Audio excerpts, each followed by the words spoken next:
Welcome back to the Cribsiders.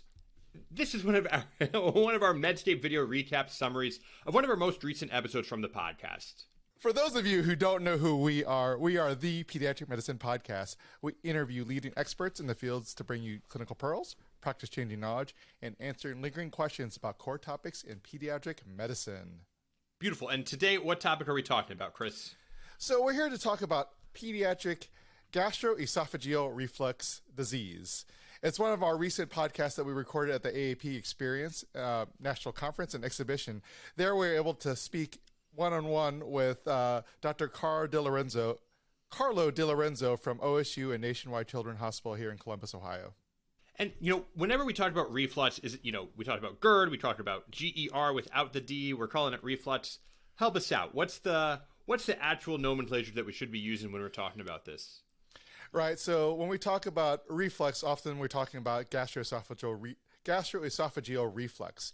When it becomes a disease is what we're most worried about. So how do we decide if it's a disease?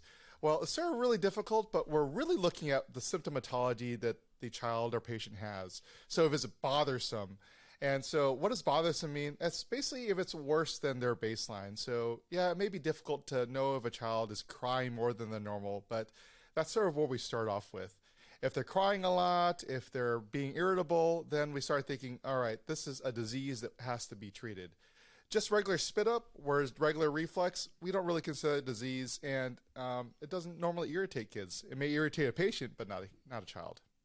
And so what are things where it is beyond just GERD and a disease, but that is pretty worrisome or that is having a red flag symptom?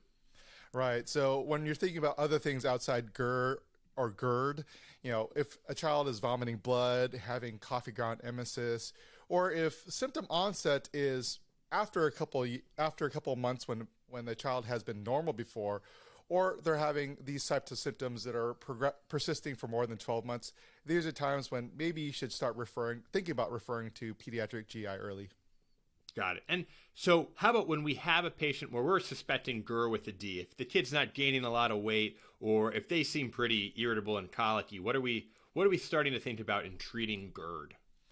Well, I think before we start thinking about medicines, we should really think about dietary changes. The evidence and the guidelines really show that we should do these first line. So using smaller feeds, using thickened feeds, these should be trialed first. Dr. DiLorenzo says he uses 1 teaspoon of rice cereal per ounce in formula. And he notes that there are other places that say maybe use 1 tablespoon, but that's a little thickened for him and can be difficult for a child to take in. But so 1 teaspoon of rice cereal per ounce is the best way to thicken. If you're using breast milk or AR formulas, he recommends using this thing called gel mix, which seems to work a little better than than rice cereal or oat. Great. And so how about if we're not really able to get that much change with the dietary changes? If we make the switch, if we do the thickening, but we're still having some trouble? So there is one more dietary change which he suggests. So using a partially hydrolyzed formula might be the next step, because really when we're looking at symptoms, GERD versus dietary protein allergies can be sort of difficult to suss out. So by changing to a partially hydrolyzed formula, you might be able to get some improvement of the symptoms and actually might be a dietary protein allergy. Now, remember that if you have a protein allergy, it may cause inflammation and may take several weeks for that symptom to resolve. But definitely trying to do this before starting to give a medicine to a patient may be first line. And so I think that makes a lot of sense. We'll give them a try. We'll see if the inflammation calms down.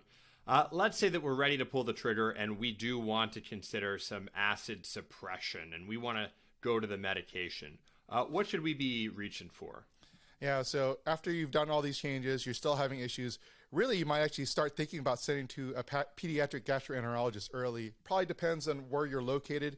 If it's easy to get into one, then maybe just send them there before starting medications. But if it can take a couple months and you want to try to get the patient feeling better or the parents feeling better, really considering medications for acid suppression. So Dr. DiLorenzo says that he used to use ranitidine, but that's no longer on the market. So he goes with famotidine. Because it's liquid and easy to take, he usually goes with 0.5 milligram per kilogram, and he does it BID. Now, if he wants to go a little stronger, he'll use a PPI, and that may be useful for short term.